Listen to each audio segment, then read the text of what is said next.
Ekibiina kya Justice Forum Jema kikukulumidde ab'obuyinza mu ggwanga olw'okukozesa eryanya erisuukiridde ku bantu naddala abo abali ku ludda oluvuganya gavumenti.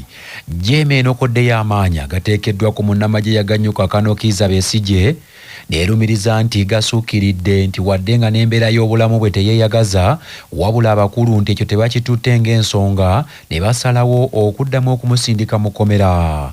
Omwogezi wa Jema Dr. Swaibu Kaggwa Nsereko atabukidde abawagizi b'ekibiina kya NRM abasirise ng'abakulu be baakwasa obuyinza ate babukozesa mu bukambwe.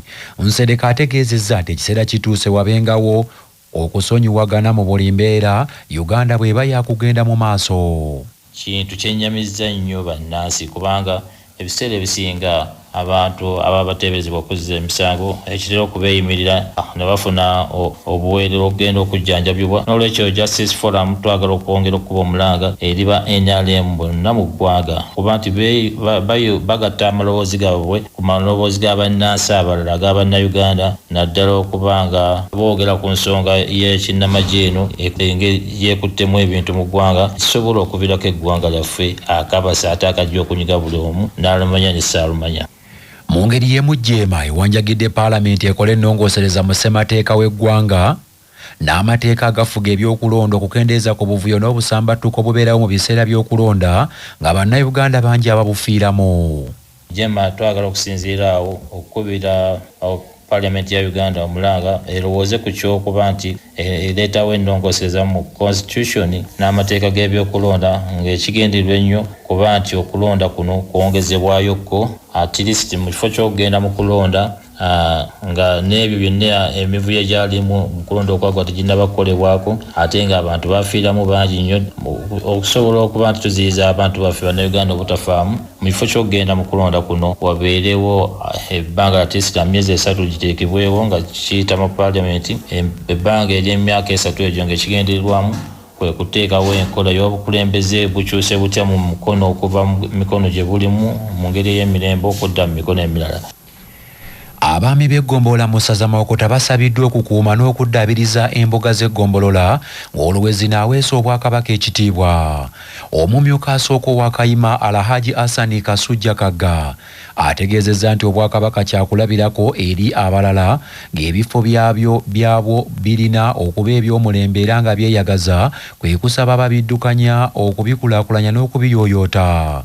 Hassan Kasujja Kagga asinzidde mu ggombolola Ssaabawaali Nkozi mu muluka gw'e Buseese mu ssaza Mawokota mu kutongoza omulimu gw'okuddaabiriza embuga y'eggombolola n'akuutira abakulembeze okukuuma ettaka okutudde embuga okulitangira abasaatuusi.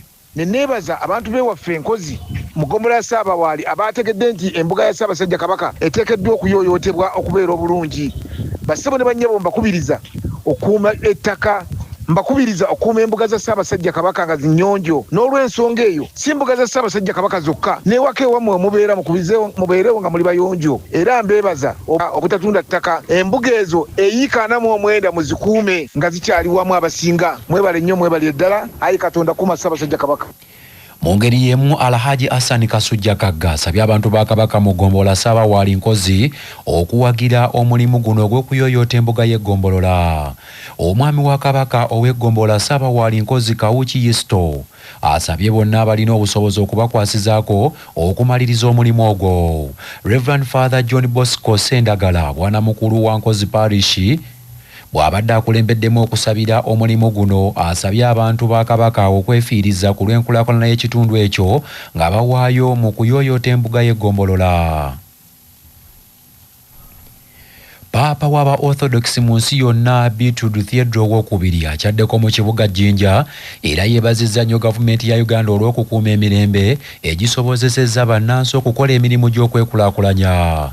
Paapa bino abyogeredde mu kusaba okubadde ku kkanisa y'Aborthodox mu kibuga Jinja bw'ati asabye bannayuganda okufaayo ennyo okukuuma emirembe n'okwewala ebikolwa ebikyamu ebiyinza okuviirako okumalawo obulamu bw'abantu. Ate nebaza Katonda nti era n'ekirisi eno yaweebwayo eri amazuukira ga mukama waffe Γι' Yesu αυτό Kristo. σήμερα σιλβεστρέμουμε ας πούμε ο Θεός να αναπαύει τον μακαριστό Αρχιεπίσκοπο Αλβανίας Αναστάσιον, διότι οραματίστηκε εδώ μια εκκλησία η οποία έγινε στο όνομα της Αναστάσεως και ο Θεός να τον αναπαύει. Era twenda okwebaza Katonda mugandange Silvesta olw'omukwano n'okwagala okwali Archbishop eyakawummula owa Albania Anastasios.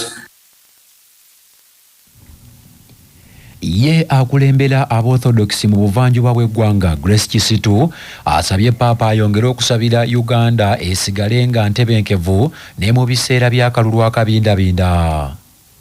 But as we make these efforts to construct this church, the visible building, and we ask of the prayers of the Lord that to bless the building of the church, we also ask that He blesses and strengthens the church within ourselves, within our souls, that we may be people who live with the love of Christ and the love of our neighbor. Your beatitude, pray for the good people who stand with us in the Holy Mission. Pray your beatitude for the clergy and the catechists offering services in the church. Banafe gegabadde amawulire ag'essaawa eno tova ku CBS FM tukyakuweereza agundegunde omuterega.